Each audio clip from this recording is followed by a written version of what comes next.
Welcome to the An Everglow Show. I'm Eric McClanahan, joined, as always, by the producer of the show and host of Church Jams Now, and has his hands in who knows how many other podcasts. Too many. Kylan Savage. What's Hi. up, Kylan? Not Good to much. see you.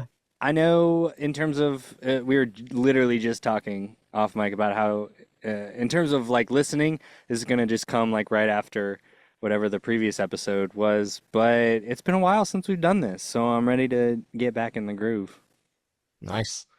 Also joined by the author of short stories for people with short attention spans and host of the podcast Crashing the Political Party, AJ Simmons. What's up, AJ? Howdy, howdy.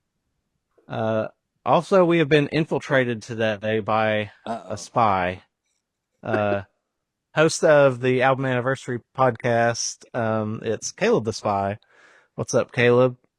Thanks so much for having me. I will reveal all of your secrets. Perfect. Thanks for coming on. Been wanting to have you on for a while. I know we've been wanting to have you on for like a really long time, but someone that's involved with this show was adamantly against it. I'm not going to name names. I'm surprised it's not multiple people, to be honest.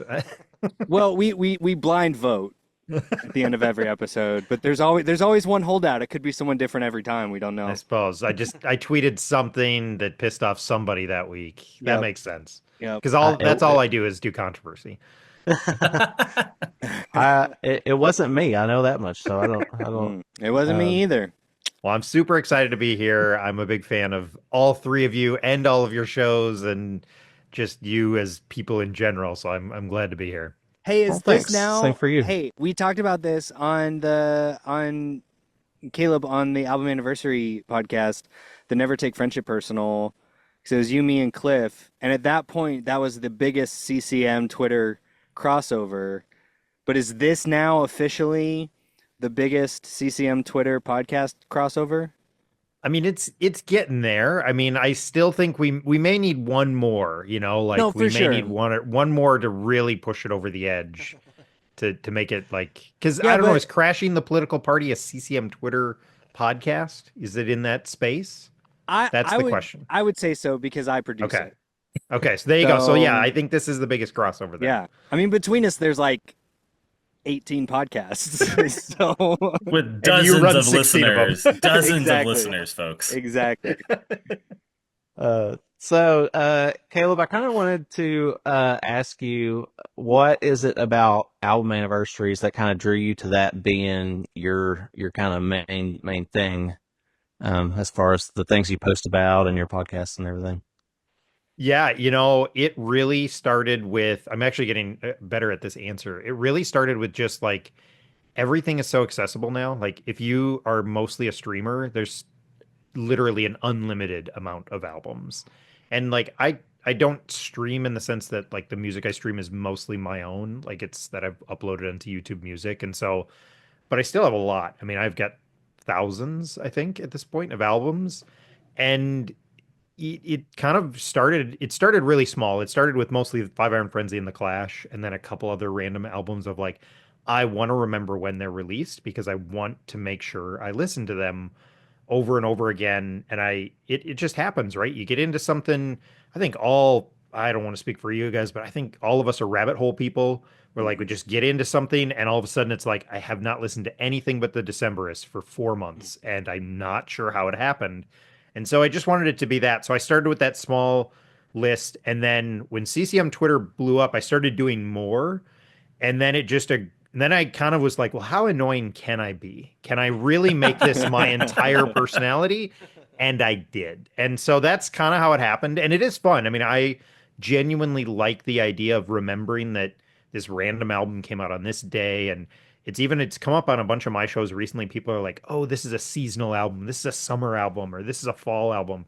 And for me, it has nothing to do with that. It's about when it was actually released. That's the time period now that I associate with it. Because I try and listen to almost everything on my calendar. I don't always do it, but there are days where I listen to 7, 8 albums because it was the day it was released and I wanted to make sure I got it in. So yeah, I appreciate that it's not just like only albums that you love. You know, you admit, you know, some of the stuff, it's not really my thing, but even on your podcast, you know, you'll cover it and things.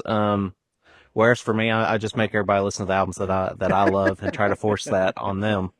Um, but yeah, I appreciate that. And also, I kind of owe this podcast partially to you because you kind of talked me into starting to do it, and then Kylan offered to edit it and everything, and that's really how this started. So appreciate you for that. Well, I'm glad Thanks, you're man. doing it. I think it's a good contribution to the kind of the CCM Twitter. It adds more. Like, it is nice to take some of these things off of Twitter and just have a more space to talk about them. And I think it's really, that's what I really enjoy, is that it really does allow that space for you guys to talk more in depth about it. So I'm glad you're doing Right. it. Dude, Oh, I love thanks. it. I love it too because it makes, I think, less people mad at church jams now for our takes. I can be like, hey, if you didn't like what we said about this album, go check out one of these other podcasts. So Caleb, I also want to know, like, what besides music are you like passionate about? Because Album I uniforms. remember, or, I, or album I baseball uniforms. There we go. Sorry. Yeah. I know you when I can't remember what your bio on X is now, but I remember you used to have like comics on there. I don't know what else, but I wanted to give you a chance to talk about something other than music that you're into. Yeah, and you can look around the room. There's about 5 shelves that you can't even see. So a lot of comic book stuff. I still read a fair amount of comic books. That's what I did for about an hour today. I had a little extra time, and so sat and trying to catch up on the stack that sits next to my bed. So I'm super into comic books.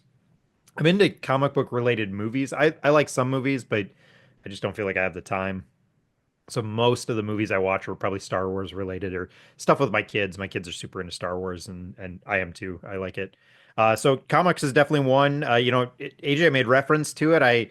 I'm a baseball fan, but I'm more of actually the history of baseball. Like, this hat is a Baltimore Black Sox hat from like Oh, Mm, cool. 1912, and so like nice. I like that sort of stuff. I like that about baseball probably more than I actually like actual baseball today, to be honest, like the history of it and stuff like that. And I like Right. my one son is really into soccer, and I've enjoyed watching it. It's hard to watch, so those are kind of some of the sports I'm into.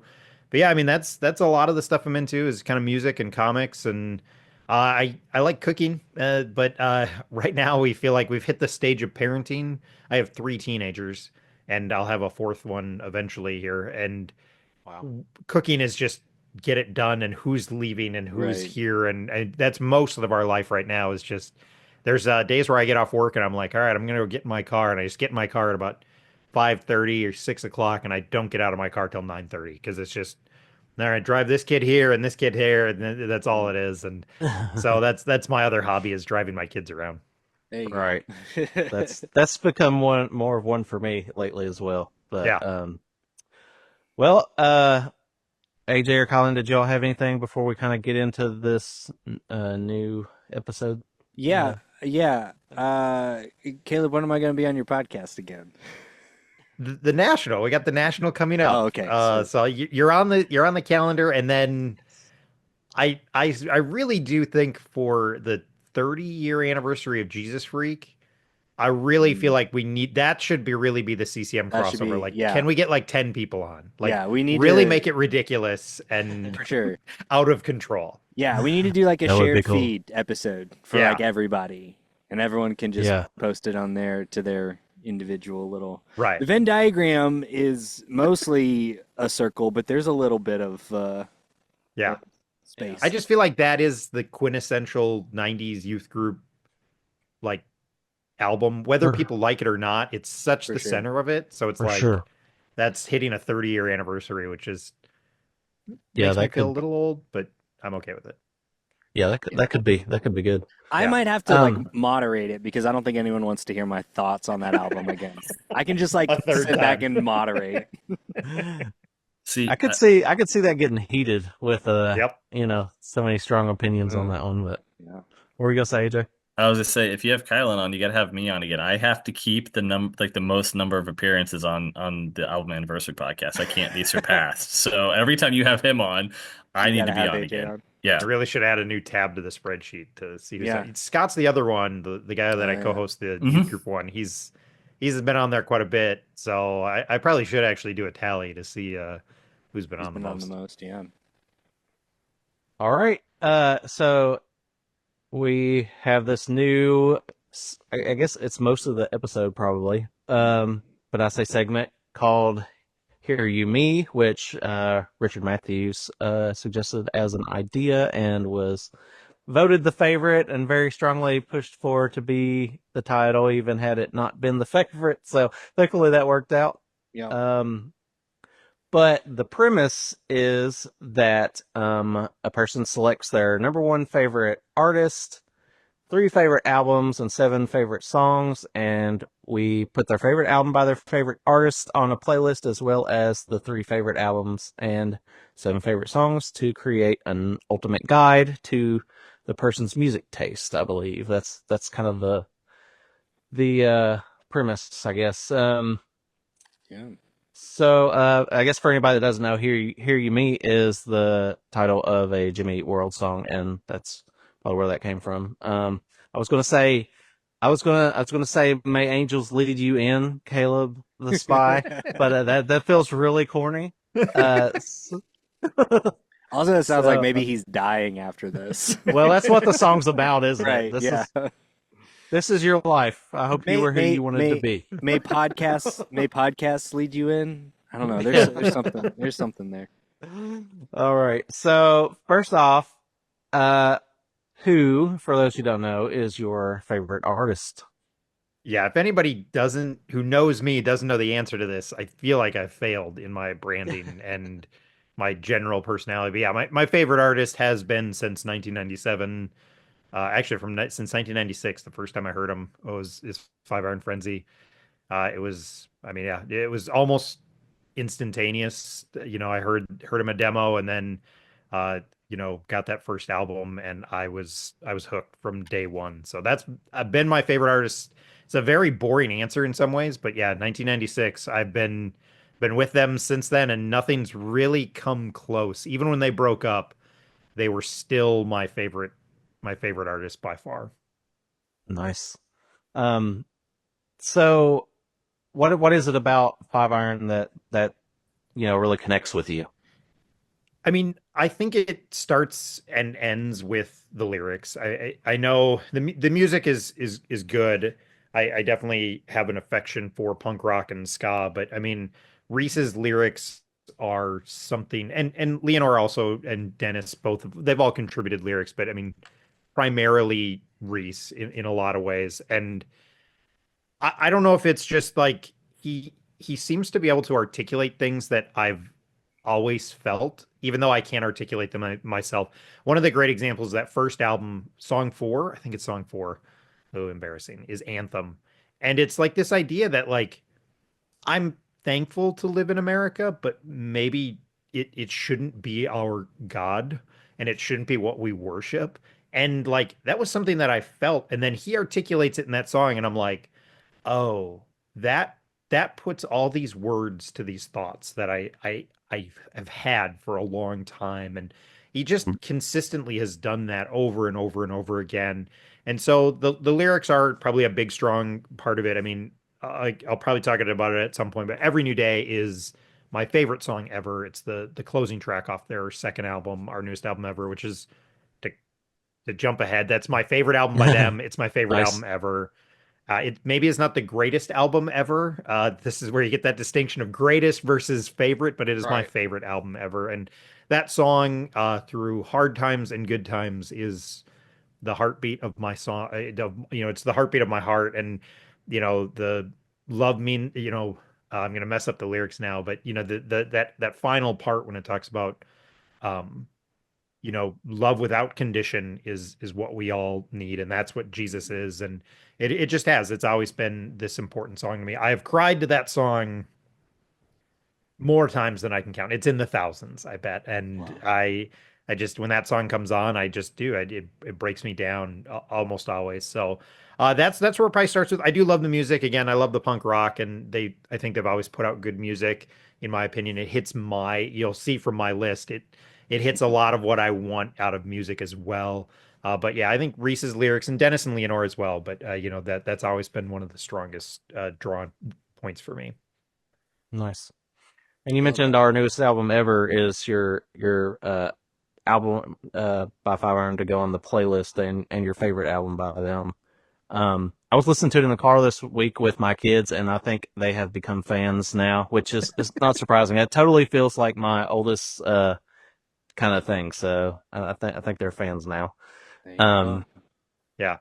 do It's a you? good album for like kind of their balance. Like it has its funny moments, it has its serious moments. It's maybe them at their most balanced in some ways. Like I know that's a complaint about later Five Iron for some people is that they're too serious, and I get it being a 45-year-old who at times life is hard, but like it is. There's some real funny moments, but then there's also these really serious moments. They've got their, they take on some topics. And so it's a good, nice, balanced album. Again, is it the greatest album ever? I'll tell you it is not. No, but it's our Absolutely, but newest it's just album ever. it is their newest album ever, which is they still joke about it. Like it still gets people listening to it, assuming it's their newest album. Like still to this day, Oh, people are that's like, where do you great. start? And well, I guess I'll listen to their newest album ever. That's great.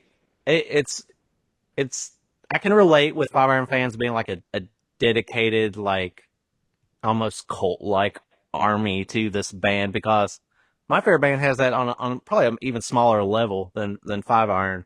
But I got to see them at Furnace Fest this past year, and like just the what I loved watching the crowd as much as the band because just the pure like joy on people's faces was contagious. It's like, yeah, I get this even if it's not totally my style. Like Yeah. I get it, you know.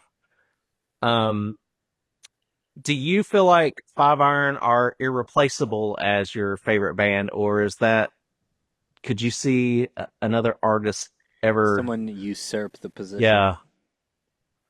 Wow. I don't think so. The only chance would be no, I don't. I mean, maybe it comes down to Reese, right? If Reese would go on and do something else, like I've played this game a little, when Five Iron was breaking up, Reese was going to go on and do this thing called Guerrilla Rodeo with Right. like Ethan Luck and Sonny Johnston and two guys from Ace Troubleshooter. They put out a 3-song demo. It's really great. But then this is the rumor I've heard is one of the guys from Ace Troubleshooter signed a contract with Tooth and Nail. And Reese had such a bad experience with Tooth and Nail when on the second Brave Saint Saturn album that he bailed on the project. Oh And wow. I always wondered what would have happened if that would have stuck because Ethan Luck is a lifetime musician and just Hmm. wants to do that. Could he have been this kind of lifetime musician who is willing to travel, who's willing to sacrifice, who could have kind of balanced Reese out and been that kind of almost support to push him through? I always wonder what would have happened with that band. And that band is not ska. It was kind of this like pop punk power pop thing. It's a lot like Roper, but even I mean they only did 3 songs, yeah, a 3-song demo, but I always wonder if that would have happened, would that have replaced Five Iron for me? Because he Interesting. have been doing that for 20 years? And I think it's entirely possible he would have.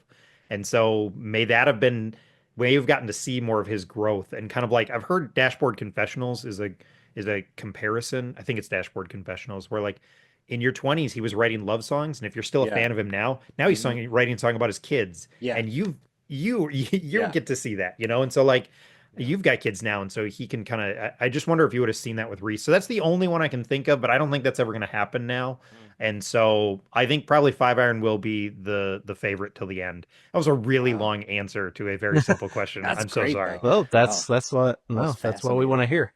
Um, are there are there any? I know you said nobody's probably really close to Five Iron. Are there any like artists that you want to give like honorable mention to as far as your favorites?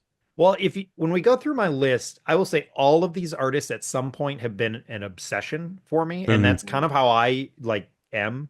So like I'll get like obsessed, and then it's like I made the joke about the Decemberists, and I do remember a spell where it was like 3 months straight, and I was like, have I listened to anything that wasn't the Decemberists for the last 3 months? And so like a lot of these bands have had those moments. The Foo Fighters had a real long spell for me where they were like kind of after Five Iron broke up, and it was kind of the band I was just super into, which is weird now because I my love for them is entirely nostalgic at this point. Yeah. Probably more than anything. The only one that's kind of come close recently is a guy named Jeff Rosenstock, which is gonna come up, and I think he's really become like my favorite active. I know Five Iron's still technically active, but Jeff Rosenstock has become my favorite active artist, and he speaks to my anxious heart at this age, and so Mm. that's probably somebody that's come close. But all of these bands that are kind of on my list have all had obsession states for me at some point. All right. Um, I like that. AJ or Colin, y'all have anything else on Five Iron or anything? I did. I just forgot it. Give me a second. I'm gonna vamp until I figure Okay. it out. Okay. Dang it. I so had it. If only someone could edit all this out. To make me, If look only like somebody I, wouldn't talk so long. uh, Do you want me to re-give No. my answer in a different way, and maybe that'll inspire you? no, I just need the time code. I'm gonna cut all this. Basically this right after Welcome to the Neverglow show. We're starting from here. No. So yeah, I don't remember my question. Okay. Yeah, sorry to derail us. You're all good. Nothing, AJ? All right. So we'll move on to three other favorite albums. You chose London Calling by The Clash. Um, Why? obviously a classic, yeah. What? There we go. Just cut right to Yeah, Why so is it so special to you, anyways? like part of my process for this, and me and AJ talked about this a little bit, was like I I will say this is my number two favorite album of all time. And like so number one is our newest album ever, and then this is number two. And then there's in my top 10, there's a bunch of Five Iron albums that I'm just skipping because like you already got one Five Iron album. So Mhm. I'm skipping those, but like I could include them. But like this one in particular, London Calling. So you talk about an obsession group. That's what happened with The Clash. And it was much later in life. I think, let's see if I contradict my own show. AJ has joined me on an episode of my podcast to talk about this album. And I was super excited to have like another Clash fan to talk with. To be totally honest, like I don't run into a ton of them at this point. And so because I feel like my generation, and like I think I'm a little older than I was. I graduated high school in '97, so I'm a little bit older. And like I think musicians that were like doing music in that time frame, The Clash is a huge inspiration to them. But I think that's kind of died off. I don't think as many like current artists have that affection for The Clash the way some of those kind of just a couple years before did. So but I was really late on The Clash, and then all of a sudden it happened. Like I had heard all those hits, and then it was that album. I put it in and I was like, this is really good. I think I got like an essential The Clash, and I was like, this is how do they have this many great songs? And then I was like, oh, they only have 5 albums. I know technically they have 6, but well, I'm not talking about their sixth album. It doesn't count. Sorry, AJ. Uh, but like, and it just there was I put this on and I was like, man alive, there's a lot of songs on this. 17 songs. This is gonna get boring, and it just doesn't for me. Every song is great. And so what I love about this album is that I would make the argument it's the greatest rock album of all time. Mm. This is where you get that difference between greatest and favorite. Like, I Right. think you can make this argument. I think if you're making a list of the greatest rock albums of all time and you're not at least considering this in your top 10 or 20, I think your list is invalid. Again, maybe not favorite, but greatest. Like, this Oh, has to be up there. It fuses so many genres together. They're playing with it. What AJ said on my show, I thought was so beautifully put, is that it may not be always punk rock and sound, but it's punk rock and ethos. Like it takes this like attitude and it fuses it with jazz and it fuses it with ska and it fuses it with reggae and it just fuses it with all these things. And Mick Jones starts to really show his pop sensibility on it. So you got Joe's like raw punk energy, and you got Mick Jones putting these like little pop twists on things, and then this is where Paul Simeon becomes just amazing on the bass guitar. I mean, I think that he really comes into his own because he literally was handed a bass guitar and they were like, That's what I was "You gonna look say. Wouldn't they cool. just yeah. Yeah, you look cool. You should play bass in our band." And he was like, "I don't know how to do this. I'm a painter." And that's what he started doing. And he kind of comes into his own. And Topper Heaton is a jazz drummer by trade. and he just flourishes on this album. It's just perfect in my opinion. So that's why I love this album. Man, I'm just going on and on. I'm so sorry. I've That's had way great. too That's much why you're coffee. here. That's why you're here. Yeah, that's why you're here. Um, one question that I have, I don't know. It's probably easy to figure out from just the why it's so special to you, but would you say that your enjoyment of this album is mostly nostalgic or relational? I mean that it's you and somebody you love, enjoy it together, or personal, like very in tune with your preferences and says something true and deep about you. Yeah, I think it's the third one. It's not nostalgic because they broke up when I was 6. Like, I never got to see them live. My dad has zero affection for punk rock. And I think it's that, like, I got into punk rock in, the 90s, and then it kind of just they hit on so many of my sensibilities, like my punk rock sensibilities, but yet, talk about Mick Jones having this pop flair. I mean, the band he did after AJ help me, Big um Audio Dynamite. thank you. Big Audio Dynamite, like they're just a pop album. I mean, they're just a pop group in my opinion. And he just flourishes in that. And it's great music. And I love that punk rock. I think it's why I like ska so much. Like I like punk rock that's got a pop sensibility. Like I can do some hardcore punk and it's fine. But I can't do a whole day of it. Like by the end of it, I'm like, nope, you chill out. I need something with Right. a little catchier. And so I think this hits on so many of those. And then I do think so many of my favorite 90s bands were influenced by them. And that has definitely become something for me. Like Husker Du, The Replacements, The Clash, Joy Division, The Cure. Those were all bands that That influence. that influenced bands that I ended up really loving in high school. And The Clash is probably the one of those that I've connected with the most and had the most enjoyment of.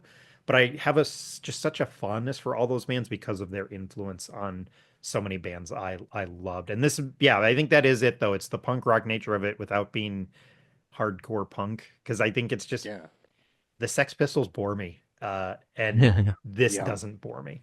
Yeah. Um, for those who maybe aren't familiar with the Clash or this album, what's one song on the album that you would suggest they listen to? Ooh, one song. Yikes. I will say the opening track, London Calling, is just a great rock and roll song. It's just great. And so I think that's a really solid track. I mean, it's all the things you want out of a rock song, in my opinion. My favorite song on the album is the final song. Trains in Vain is the closing track, and it wasn't even originally supposed to be there. They had a little more room, and because it's a double LP, and they threw it on there. It's this pop love song. But it's like it's this funky beat. It's such a cool song. This is my favorite song by The Clash, which isn't a Joe Strummer song, and some people are really offended by that I haven't picked a Joe Strummer song as my favorite Clash song. But I think you get like those two contrasts on this album, right? You get this hard rock, not hard rock, but you get this rock song, and then you get this kind of almost tender love song on this album. But there's tons to choose from. There's a lot of great hits off this, but those are the two that I gravitate towards, is kind of the opening track and the closing track. Nice. Interesting. Well, I just have to point out we're now 2 for 2 on closing tracks. Yeah, Your it's a favorite. theme with me. Ah. Mm. You guys got anything you want to interrogate him about on his enjoyment of the Clash? I got to talk to him for like an hour and a half about this album. Go listen to that episode of the album anniversary. Like, I'll just one of the things I'll repeat about Train in Vain on here is I called it the first Big Audio Dynamite song. It Like is, yeah. this is the last song of Clash Mach 1, or like, I guess Revolution Rock is, and then this is the first song of Big Audio Dynamite. Because it is so very different than the rest of the album, and it is a Mick Jones pop song. Yeah. Which is not a bad thing. Yeah. I just have to say, Caleb, if you like The Clash and are a fan of narrative fiction, you should check out the book Jesus and Joe Strummer. I don't know if you've heard of it, but Yeah, I've heard the author is awesome. That's what I've heard over and over again. From who? People I've From paid. this guy named AJ. Yeah, well, I've heard that the cover looks really cool. It does. That's all I I got. used to have my copy here, but I guess it's upstairs Hold on. now. Oh, Do I oh, have? oh, I do. oh. I do. I do. Hold on. Everybody's That's okay. Wait, scrambling. you know what? Hold on. I may have it too. Hold on. Wait, I got it. Oh, There it is. Oh, AJ beat you. that's Nice. so funny. Oh yeah, that's all I got. All right. I wasn't so going to you're- be the one to mention the book. I wasn't. I know you weren't. That's why I did it. So your second album selection is "Worry" by Jeff Rosenstock. Is that how you say it, Rosenstock or Yep, Rosenstock? nailed it. Yeah, Rosenstock. Okay. Yeah. So tell me about this album and why it's so important to you. So I'll start with the caveat of if you don't like cursing, Jeff Rosenstock may never be the guy for you. Literally, my kids refer to him as the sweary guy. So I just do want to call that out that, I try and bleep out the cursing on my show. And I know that you guys are sometimes a little sensitive about that depending on the audience. So I do want to make that caveat first. So this album, when I look at a lot of these albums that I put up here in my favorites, this is one of the newer ones. This is especially of like the most higher on my list. This is one of those newer ones because I think it's 2016. I didn't write it down, so I think I'm close. And Jeff Rosenstock has this great history. I will try and keep this semi-brief. He was in the ska scene when ska was dying.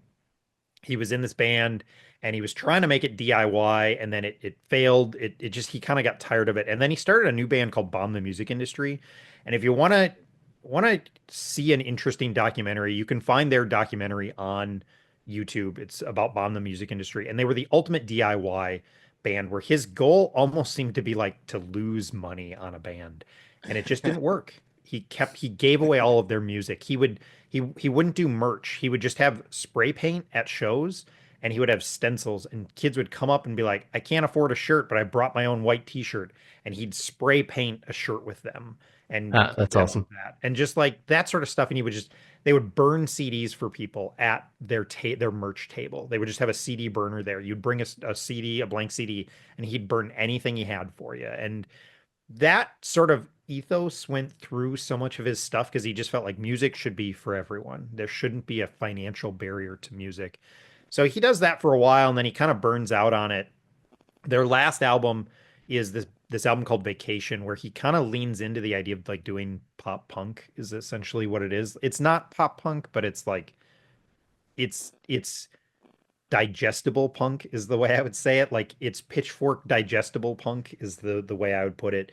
And then he launched this solo career, and this is his second album as a solo artist, and it is just punk perfection in a lot of ways. It is a modern masterpiece, in my opinion. It is this millennial struggling with capitalism and gentrification and all of these like modern anxieties and just kind of working through them and his frustrations with them and all of these things. And the back half of the album is like Abbey Road style, where he just goes through like a different style of punk rock. He has a ska punk, he's got a hardcore punk, he's got all these like kind of different styles. And it's this one long narrative through the back half of the album.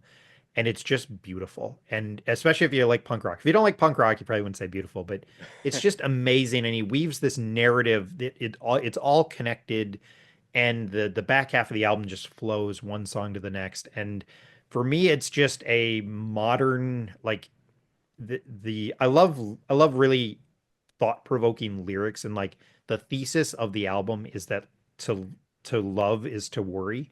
And as somebody who feels anxious about so many things and about my kids and my wife and just wanting them to be okay and that being something that drives my anxiety, like I relate to that idea that like that is my love for them often bubbles up in worry that I just want them to be okay. If I could die tomorrow and it guaranteed their happiness for the rest of their lives, I'll sign up now because I just want them to be happy, and that's what I want for them. And so like it's just a great album. It's just kind of this weird perfection of like millennial angst, even though I'm not really a millennial, I'm more Gen X, but it captures so much of it. And musically, I think he's got a keen eye for like these catchy pop punk songs that are not too poppy, but I'm saying pop punk really funny, but like it's just great in my opinion. So that's kind of a modern classic for me. Sweet. And I look up almost every album on Rate Your Music because I'm obsessed with that website. It's very well received on Rate Your Music. Definitely like performing as the modern classic that you suggested it is. I think it's rated as like the 530th greatest album all ever. Wow. So doing pretty well. Yeah, Um, y'all hear clicking or is that just me? yeah, I'm hearing it. I think it's me. Okay. Sorry. I'm trying Okay. to figure out what's going on. Is it gone? It's gone Yeah, for it me. seems to be. Okay. Yeah, I don't know what was going on. Some grounding So, issue. oh, so you mentioned, kind of the lyrics were, relating with how you feel about your family and things. So would you say that this album is more relational, or would it still be a more personal album as far as the majority of why you enjoy it, I guess? Yeah, I think it's more personal. Like I think it's more of like there's not a collective person I share a love for it with. My wife really doesn't care about music. She likes when I put it on, but she's just kind of like the joke that we have is that she hums along to every song, even if she's never heard it before. So I'll put on something that's like brand new and she's humming along and I'm like, "How are you humming along with Yeah. this song? Because How do you this is know the first this? time I've heard it. I guarantee it's the first time you've heard it." So I don't know if it has this like relational connection, but I think Okay. it's just something that's hit me later in life. So like not only does it scratch a bunch of those musical itches for me, but it's just something that feels like I just relate to it so well. Like he's kind of screaming about hopelessness and anxiety Mhm. yet still has moments that he's filled with hope, and I love that. And that's for me. So I think it's more of that than anything else. It doesn't feel nostalgic. It's something that I'll be honest, I'm late on everything, and I was a little late on this. Like this had come out. I don't think I really stumbled into Jeff Rosenstock until a couple years after this was out. I think it was after Post his follow-up album was out that I kind of really fell into Jeff Rosenstock. So I think it's How just did more of you? like just hitting me. Nice. How? So was it bomb the music industry that got you? You just decided to follow along with him, So or I don't I think it was this is what I think it was is I was aware of Bomb the Music Industry, but they are at times too weird. Like okay? they are so strange at times. They have some on Vacation, they have some really, really catchy songs, and on almost all of their albums, they have one song that's super catchy, and then it's like, Bomb the Music Industry was this like music collective, right? So it was Jeff and then all these other people. There's like 45 members on this thing. Like people would come in for an album, they disappear, they did it all on the cheap. They made one of their albums for like $50. That was their goal, was to make the whole thing for just as cheap as they could. And so there are moments on those where I'm like listening, I'm like, that's fun. I don't love this though. And so I had heard Bomb the Music Industry, and then I had kind of just been like, that's cool, but I don't always love the music. And I think it actually had to do with the Bruce Lee band, which is one I call out later. And he started working with Mike Park, who Mike Park is like kind of the godfather of third wave ska in the Mm. 90s in a lot of ways. And so he started working with that. And then I was kind of like, I know I've heard this Jeff Rosenstock before. And I was like, oh, he did Bomb the Music Industry. Oh, he's got a bunch of albums. Oh, they're all free because he still gives away all of his music for free online. Like Nice. he doesn't give away his vinyls or CDs, but all of his music is available on his website for free. And so I went and I downloaded it all and I was like, "Oh, I should have been listening to this because Oh this yeah. this is the transition that I wanted. Those great songs on Bomb the Music Industry albums. Now all of them are that, and I really missed out. So that was kind of what it was. I think it was just kind of that connection of I've heard of him. Something sparked my interest, and Go I check it rabbit out. holed it, and there Yeah. it was. Nice. Nice. I'm gonna officially petition for Caleb to change his name from Caleb the Spy to Caleb the Historian. It's only though for really specific things. I mean, that's the thing is like if you ask me to do the Cure, I can't, even though they're more probably I should probably know the history of the Cure much more than Five Iron Frenzy because the Cure are a much more important band to a much broader audience. So it's True. for like these weird niche things that Caleb the that I niche have. historian. Yeah, exactly. All right, let's move on to your third album choice, Anthem by Less Than Jake. Yeah, this is the one I agonized about, which it Okay. probably will be a theme for all of your guests. Like you get to that third one and you're Oh like, yeah, oh, I'm sure. But I am going to yes. give you the opportunity to mention honorable mentions after this. So any that you want to mention, you can. But so what is it about this one? Yeah, so this album comes in, it's number 8 on my all-time favorite albums list. And again, I skipped over a bunch of Five Iron ones because I was like, you already got one of those. What's really fun about this is that this is a ska album from 2003 and it's a mainstream, like Christian ska hung on till 2003, 2004 and Yeah. was still relevant. Mainstream like ska died in like 1999. It is just dead and buried by this. And this album comes out in 2003 and I think they are trying to figure out what they do. This is a lot more of a punk rock album than it is a ska album in a lot of ways. But I remember this coming out and I still was like I was still itching for more ska music in 2003. Five Iron's dying. Their final show comes out, they do their final show in 2003 and we get one more, they get that live album in 2004. So I'm like itching for like more ska music and there's none. And so this comes out and I remember just being blown away by how good this was. I had been a Less Than Jake fan. I had had all their previous albums, but this one was just like they kind of play with that like it's more punk rock. The other thing on this album that I really love is that they have two lead singers, but the bass player he really had not sung a lot, and on this album he does that a lot more. So it's almost in every other song they switch lead singers, which is very reminiscent of The Clash, and it works really really well. They never have gone back to it as much as they have on this album, and I think it's something that makes this their best album. It is just more ska. It's just more punk rock. So I really was hesitant to put this as my third one because it makes my list overwhelmingly ska and punk rock. But there's nothing like super nostalgic about this album. There's nothing super personal. Like I don't relate to it a lot. It's a lot of drinking stuff, which I don't have a huge history of, but Mm. it's just so catchy. Like every song is catchy, and I think that's what's made it an album that just has always stayed in my CD player in my car. It's always been a CD in my car, and I always go back to it as just one of those albums that I just love. And you talk about like closing track, this is one of the ultimate the final three songs really. Like so there's the penultimate song and then the final song. The penultimate song is this kind of mashup of two songs and it ends so well. So that it ends with the brightest bulb has burned out slash screws fall out, and it's just this great rock song. It just rules. And so it ends really, really well. And then they go from there straight into a Cheap Trick cover of Surrender. And those kind of three songs to end the album are Mm-hmm. just so fun. And I think that's Mm-hmm. part of it is that this album is just fun.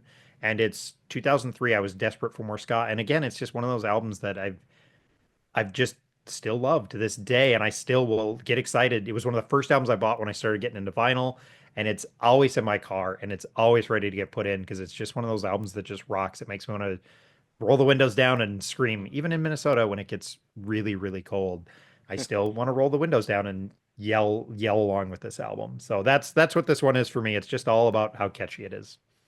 Yes, that one was a fun listen. I did enjoy the surrender cover at the end. It was unexpected, Yeah. happy surprise.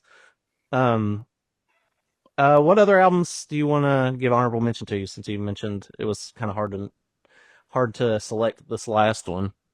Yeah, and I can just go through my songs if that's the easiest. I mean, they're kind of encapsulated in some of my songs, so I don't know if Okay. that's an easier way to do it. If it's just, it might be easier We just to transition to the songs. That's fine. Yeah, Okay, go ahead. Yeah, seven of your favorite songs that aren't on the albums that you chose. Whoa, whoa, okay. whoa! Hold on. Are you trying to produce this show? What just Who, happened? me? What just happened? I just don't want Sorry. to. Hey I guys, so I think what we need to do is we should transition to just the songs, and then we can get into the honorable mentions. Okay? All right. Okay. because I've got some honorable mention songs that'll probably come up. So, but yeah, so I again just kind of continue to work my way down my all-time favorite albums list. And I will say that list has become invaluable to me as like people will throw out questions to me and I can like just always go to it. And that really did start with like it was Eric, it was you and Josh were like put out your top Hmm. 10 favorite albums. And I Yep. tried really hard to do top 10 and I was like this sucks. I hate this. I'm doing 20 because then I don't have to leave stuff off. And then it became 30 and then it became 50. and then it became 100, and now I'm at like 350 is like where Oh my wow. list currently sits as. I'm reworking it because I did it in 2022, I think, or Yeah. 2023. And so I'm reworking it now. I think 2023 is when I did it, but I'm trying to rework it, and it's just grown big. And so that's what I'm kind of essentially doing is just working my way through my favorite albums list. I'm skipping stuff that's already been mentioned and just kind of calling out my favorite song off those albums. So that's kind of how I formulated Okay. this, trying to get a lot of variety because I Right. do like a lot of stuff outside of the punk and ska stuff, even though that's the majority of stuff I've talked about. So. So my first one is "When We Were Young" by The Killers, and I really like The Killers. Sam's Town is my favorite album by them, and this is my favorite song by them. It's not just my favorite song on this album. I know everybody likes Hot Fuss. I think this album is not just better; it's like 100 times better. I don't know. Sam's Town is just a great album to me. I, So I I agree. I'm more of a Hot Fuzz person, but it goes more into nostalgia. sure, And I think it was really good for what it is. I don't think it was good, but like I think it's the best of that early 2000s like uh, garage rock. yeah, They were like trying to be British. I think it's the very much best so. at that, but I think this is, I agree, this is the definitive Killers album. Yeah, I yeah. love the song. Oh, I'm go not a ahead. huge Sorry. killer. I'm not a huge Killers guy, but as far as their singles and stuff, their singles are pretty great. Yeah. Mhm. And I think I was always like, oh, Mr. Brightside, because everybody is.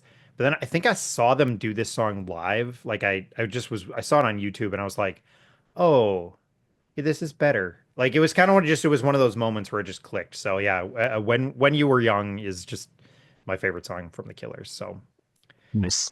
next one is Hang You Upside Down by Model Engine. So this is a little more obscure, and luckily it just got to streaming like this last year. Otherwise, you just would have had to skip this one on the little playlist. So I will say it's a little bit hard for me to pick a favorite off this album. So I just kind of went with the first song. It kind of is a good encapsulation of their sound, and Jeremy Post is their lyricist and lead singer, and I will say he is the most underrated lyricist. Full stop. That's my opinion. He just really clever, really just heartfelt, and a unique voice, unique sound. They always get compared to Toad the Wet Sprocket, which is good. I don't actually like Toad with the Wet Sprocket, so I don't know. That comparison dies for me. I love the way the guitar sounds in the song. Yeah, I'm fully unfamiliar with this, but I'm really digging this. they were originally called Black Eyed Siva, so they have Mm. an album and an EP under Black Eyed Siva, which are not on streaming and Right. are really, really expensive. Like, if you want to find the old CDs of them, they're like $80. You can find some of their songs on YouTube. It's a bummer that they were on 5 Minute Walk, and Okay. uh, they made the joke at one point that like we think we would have been bigger, but we never got the horn section to work because they kind of like they feel like ska kind of killed their vibe. Mm. And so which is probably true in some ways, but yeah, Jeremy Post was their lead singer. He sadly he's still not doing music. He's I think just most recently, I mean they just got this back up on streaming. They kind of did a remaster of it, and I don't know what inspired them to do that, but I'd love to see them get all of their stuff on streaming. And real honestly, if he'd kickstart anything, I would do everything possible to get that sucker kickstarted, whatever he wants to do music wise, because I think he's a super talented dude. He flies planes and carves stuff out of wood now for a living. So he's made it work for him post music. Yeah. I mean, if you're not gonna be a musician, those are like Yeah. the two other coolest professions a dude can have. Uh, Yeah. I've never heard of this next band, Caleb. All right. These next two are my most mid picks. I'm just gonna say it. So I won't say a ton about it. It's "Say It Ain't So" by Weezer. It just that album is really important to me. It's freshman year of college or high school. I love that power pop sound, and so I know it is a super super mid pick, the Blue Album by Weezer. But "Say It Ain't So" is my favorite song off that. That or "My Name Is Jonas" are probably my two Mm, favorites. But it's just I think it's informed a lot of like my musical taste going forward. I love something that's got a good pop sensibility, and Weezer has obviously always had that. So yeah, mhm. super Definitely. mid pick, but there it is. I wouldn't Nice. say mid. it may be, Yeah. it's a great album. Yeah. Yep. I struggled with like, do I include the album that everyone's heard of, or do I try and get something else that's a little less known? But I feel like I mean, what are it you gonna is. do? It's Their Africa cover? Like, there's like, that's what's so funny is that kids know them for that. right? Like it is that because they, whatever you want to say about Weezer, hats off to them for keeping it going. Like they're still out there Yeah. doing music, which, and relatively controversy free. I mean, none of them Yeah. I have mean, ended there up in is. rehab and Yeah. There was some weird stuff with Rivers in the mid 2000s, but I think everyone's kind of yeah, forgotten that. yeah, All That's for right. another show. yeah. What's your next song? Yeah, my next one is Radio Radio by Elvis Costello. Yeah. And so I think this is the best song off this album. This is off this year's Model, which is my favorite Elvis Costello album. I think I have that right. It's not my actual favorite song by him. My favorite song by him is actually What's Wrong? Oh man, I'm gonna mess it up. Um, Trying to P7 and yeah, it's the what's oh man. Hold on. Sorry. You're good. It's the Nick Drake cover. what's so funny about Yeah, what's so funny understanding about peace, love, and understanding? happiness or whatever it is. So, Yeah. but this song, this album in particular, like this year's Model, I think it's his best album, and so this kind of falls in there. And there's something about this sound. It's not punk rock, but he's also the most punk rock dude in the world. Like it's kind of this weird mix of what it is. And I know not everything he's done in the last 40 years really works, but But when he those tries a first lot. three albums, I mean, those first three albums, in my opinion, are just kind of they're perfect. They're not punk rock, but they are, and they're just a really unique sound. That's So called good. pub rock, is what I've often heard it defined as, and whatever. I just love it. I love how snarky he is. I love how like biting some of his lyrics are. I love that he got kicked off of SNL for not Yeah. doing the song that they wanted him to do. I For love doing those this sorts of song. things about For him. doing Yeah, Radio exactly. He Radio. played this song and then Imperial Bedroom is the other album outside of those three, but I love this song. I love its sound and I love the organ. That's a big thing. I love that organ in rock and roll. And I think that's why I go back to why I like ska. Like I love that added texture that like horns or an organ brings to just your standard rock set. So that's my love of Elvis Costello. Nice. Do we still need to have a Elvis Costello conversation? Because that's someone I don't get to talk about much with anybody. The way you Yeah. did with AJ and the Clash, I will talk to you about Elvis Costello all day. I don't think anyone else will listen. I made that No, joke it about doesn't have to be a podcast. We can just hang out. oh, We can just hang out and talk about Elvis Costello. Elvis Sure, Costello. I'm down. I made the joke about like I got somebody to be on my Clash show. Unfortunately, it's the only person who probably wants to listen to my show about the Clash, but that's okay, So All right. What's your next song? next one is Tangled Up in Blue by Bob Dylan, and this is all about my dad. I mean, there's just no way around it. Now, this is off Blood on the Tracks, which is my favorite Bob Dylan album, but I was raised on Dylan. I've said this 100 times. The joke we always make is that by about age of 10, I could sing every last verse of Like a Rolling Stone and Tangled Up in Blue. So I don't know if this is my favorite Dylan track, but it's my favorite track off that album. And for me, it's kind of quintessential Dylan. There's just something special about this song. So yeah, this song makes me think of as my father, which is weird because especially the way it starts with I woke up and I was laying in bed wondering if she changed at all, if her hair was still red. He talks about going to a strip club later, but yet it makes me Right. think of my dad who has never been to a strip club in his life. So, Love it. Nice. What's next? all right. The next one is I kind of made reference to it earlier, and so it's one more ska track, but I have to on this list I had to include something by Mike Park. So it's Generations by the Bruce Lee Band.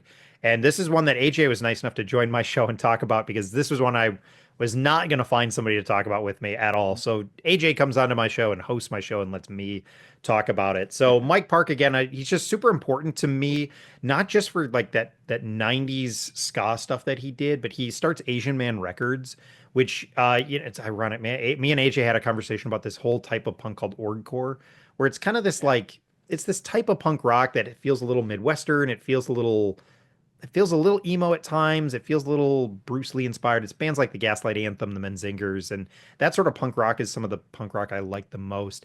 And it was really funny when we were talking about that style, like how many of those bands came out of Asian Man Records and had a connection with Asian Man Records. And Mike Park, I love what he does. He still runs Asian Man Records. It's a record company that puts out, he's made the claim. He doesn't sign bands to contracts. Like he's just like, come on, let's put out a record. And then if that does okay and you want to do another one with me, great. But like Alkaline Trio is a great example. Like he had them on, they started there. And then when they broke big, they were like, hey, Mike, we want to keep on doing this with you.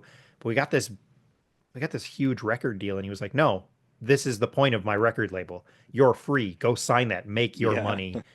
Nice. And, obviously they've gone on to make tons, especially when Mike then got to join Blink 182. But like that's because of Mike Park and what his kind of his love for indie, punk and ska, a lot of it is. But he's got a whole bunch of different stuff. So Generations by Bruce Lee Band. This is the Bruce Lee Band was like his kind of, he quit Skank and Pickle, which I know is a weird name. And then he did the Bruce Lee Band, but then he kind of just didn't do anything with it a while. He did it in 2015, and then this album came out in 2014. And this is where Jeff Rosenstock joined him. They became friends, and so Jeff Rosenstock produces this entire album. I think he writes all the music for it, and then Mike Park just puts his lyrics to it. But Mike Park is just so important to me, and this is one of my favorite records. It's only 10 songs, and it's like 20 minutes long, but it's just every song, in my opinion, is perfect. It's one of those albums that you get done and you're like, oh, it's over. Well, it'll only take me 20 minutes to re-listen to the whole thing. Let's play it again. It's just great. So Generations by Bruce Lee Band is just a kind of a more modern ska classic for me. This is the only artist on your list that I had never even heard of, I don't think. All the others I had at least heard of. Most of them I had at least dabbled in. But I Yeah, was like, is Bruce Lee really in this band?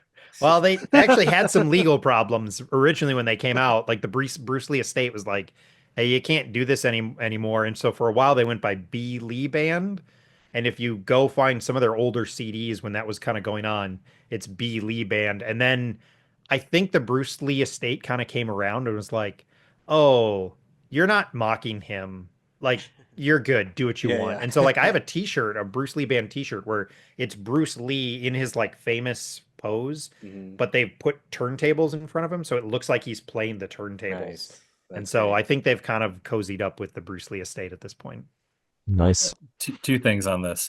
One, many people are saying that is the best episode ever of album anniversary, best hosted episode ever. I'm saying that is too. that one. I've heard that. Second, it makes me think of the Sons of Johnny Cash. There's a curse word in front of that, but they're a country band, and originally the Johnny Cash estate's like, no, this is an insult to him. And then I don't know why, but they got to add Johnny Cash back to the curse word. And so they're really great too. But yeah, I think originally they were like, especially because there's a curse word to some folks. I wouldn't consider it that, but some folks do. I think they maybe thought it was like an insult to Johnny Cash, and then it's like, no, this is So that's probably like the most Johnny Cash thing. exactly, yeah, exactly, Yeah. 100%. That's I was getting ready to say that. So made me think of that as well. But yes, people should go listen to what many people are calling the best episode. It's true. It was my introduction to the Bruce Lee Band. There you go. And Yeah. we go like twice as long as the album is. We spend Yeah, like 45 minutes Very talking fun. about this 20-minute album. And it's Which- a lot of fun. By this point, you can tell why, because I just can take a 5-second answer and turn it into a 2-minute answer every single time. It's Caleb the niche historian. Yeah. I am the ultimate, like my wife will like just kind of nudge me. We'll be like talking to people and she'll be like, hey, they don't care anymore. And they haven't cared for the last 8 minutes. You should stop talking now. I'm like, oh, sorry. I didn't pick Hey. up on any of those social cues. I think that's why we all started podcast. I think we're all that to a certain extent. Yeah. But we found our people. Exactly. Right. All right. What's your final song? So my last one that made the list, and man, this was tough. And so I have a couple more that I've been promised I will be able to mention as honorable mentions We'll by see. some producer. We'll see. But I did include A Friend I Had by Aaron Sprinkle, and I think it's really in the last year that I've realized how important Aaron Sprinkle is to me. And this is going to be weird for those 2000s Tooth and Nail kids. It has nothing to do with his production work. It's just, Yeah. it's actually him as an artist. I I actually struggle a little at times with his production, and I think it's more of a timing thing than anything else. It's that new digital wall of sound Yeah. that Uh-huh. doesn't land as well with me, and I don't necessarily think it's his fault. I think it's the scene and what it was, and I've come to appreciate a lot of the albums that he's produced, even though they weren't albums that were really important to me. Like covering bands like Amber Lynn on my podcast because I know they're important to people has made me kind of have more of an appreciation for it. But for me, Aaron Sprinkle is all about Poor Old Lou, Mhm. Rose Blossom Punch, Fair, and then actually his solo work I think is really really good. We covered Moon Traveler on my podcast, and if you have not listened to the Moon Traveler episode of Church Jams Now, that just stop what you're doing and go listen to that. It's such a great episode. Some people are saying it was an okay episode of Church Jams Now.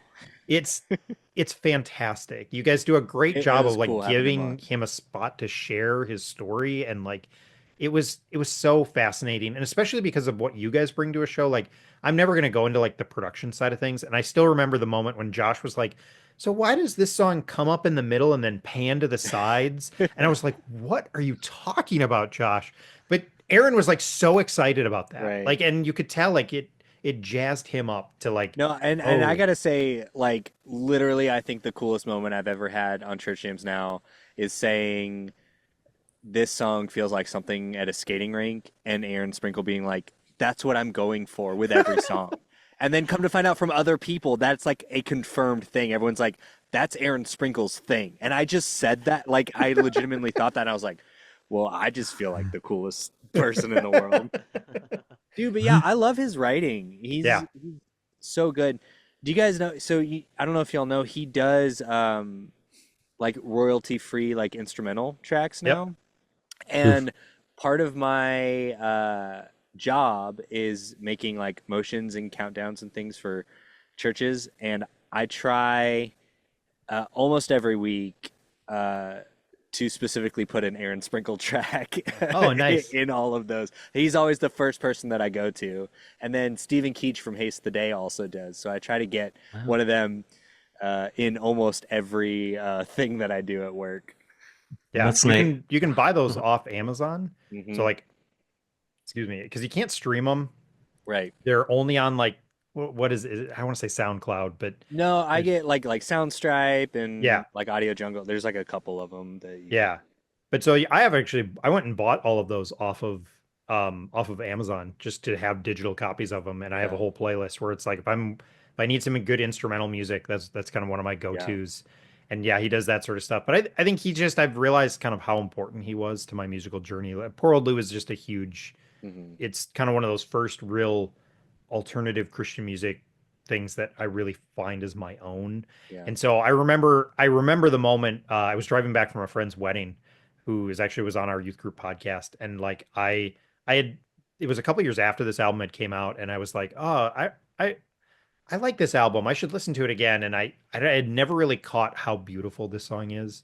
And it's this moment I'm driving through the middle of Wisconsin, just driving home. And I at the time I lived in China, so I'm driving through Wisconsin, and like in 2 days I have to get on a plane. I have to leave my girlfriend at the time, fly back to China for another year, and I'm listening to this song and I just am bawling. Like, and I don't think he's talking about any of the things that were related to me, but it's just like it's such a pretty song and it's just such a great song. And it was I think I listened to it for an hour straight, just repeat, repeat, repeat, because it's just such a great song. The whole album's great.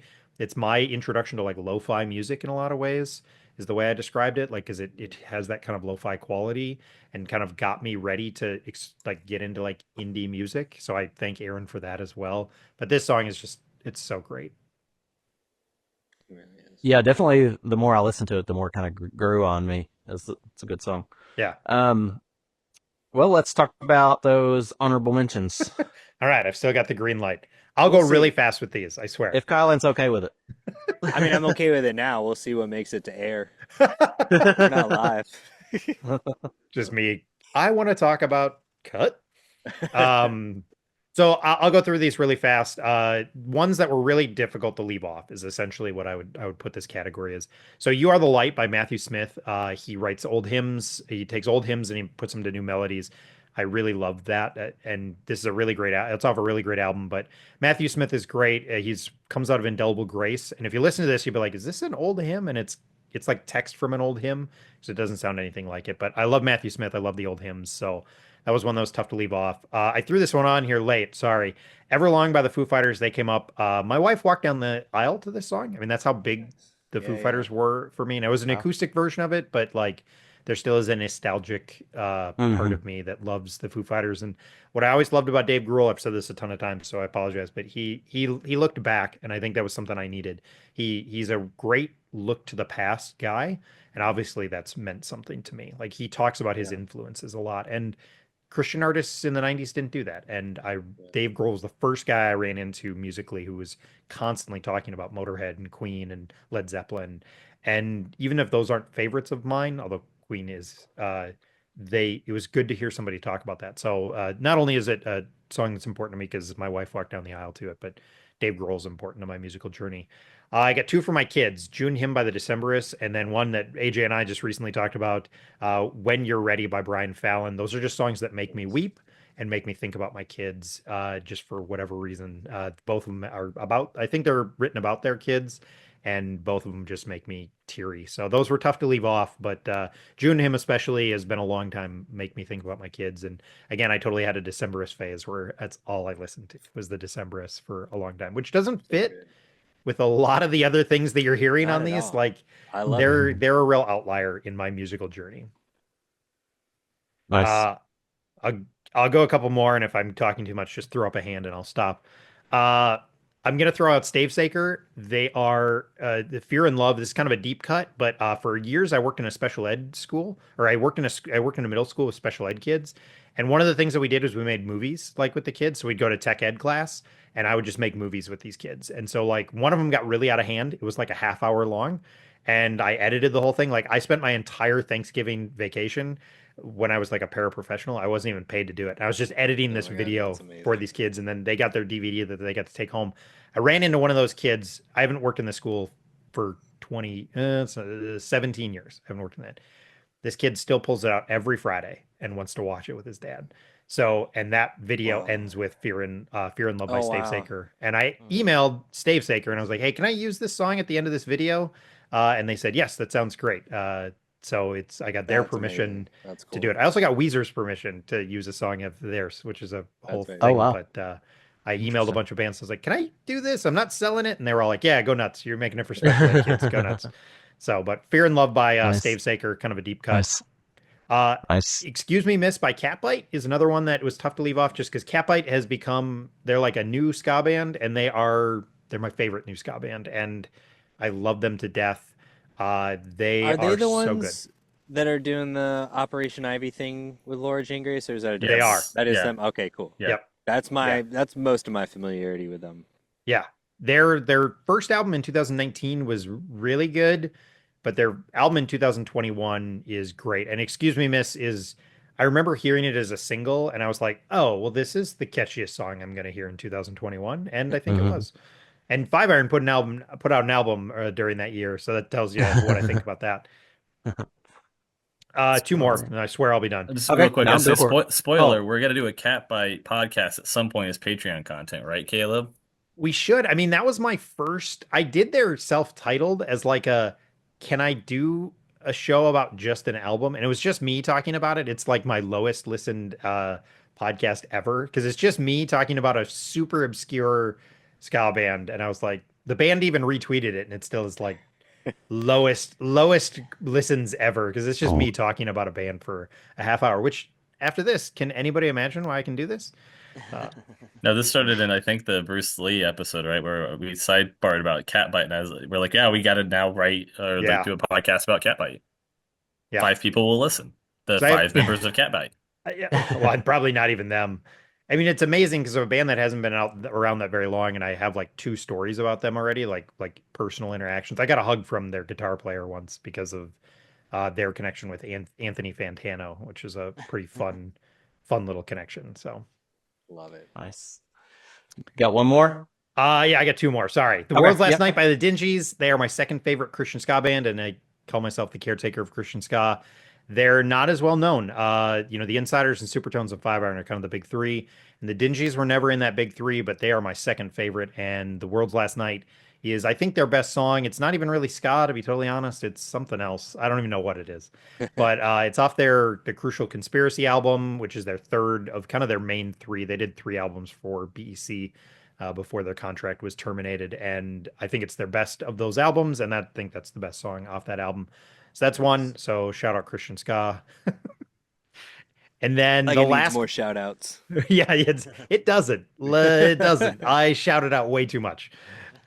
The last one is Sticks and Stones by King's Kaleidoscope. And this one's important to me for just my kind of struggle with evangelical culture over the last 10 to 15 years, my like inability to find a church home, even though I want that as much as I want anything. Like I've really struggled. And that song is kind of his dealing with Mars Hill and the whole fallout of that church. And it's him kind of writing a song from a perspective of somebody who had that horrible time at Mars Hill but stayed in the faith, and then like part of it's also written by a guy who had this horrible fallout with Mars Hill but then left the faith. So it's a really interesting song. It's also just a really good song. But so that's a song that's become really, really important to me, just as somebody who has kind of struggled to find a place and hasn't gone through as much pain probably as Mars Hill has caused other people, but has as somebody who's felt pain from a church setting and has felt this like real conflict. It's a song that really, really speaks to me in the last 15 years of just, and it came out. It's not 15 years old, but my experience over the last 15 years. So Love that. Nice. there you go. That's on my list. Yeah. Thanks for list. doing all this. I don't know. I had the idea and kind of wanted to run with it, but I didn't know if it'd be too much for people. But you seem didn't to trust me at or least AJ. somewhat enjoy it. You didn't trust us to do it, so you were. No, I wanted to have Caleb on, but I didn't know if I didn't think he was a fan of any of the albums we were planning on covering. Right. So that's kind of where This my is idea a good for point. this came from. And through Yeah. the process of elimination, I think we've determined that AJ was the one that was adamant about having him not come on. Which is He's really younger. funny because like I know you guys have also kind of worked through this a little bit because I know me and AJ have chatted. Like AJ sent me his kind of list that he would do.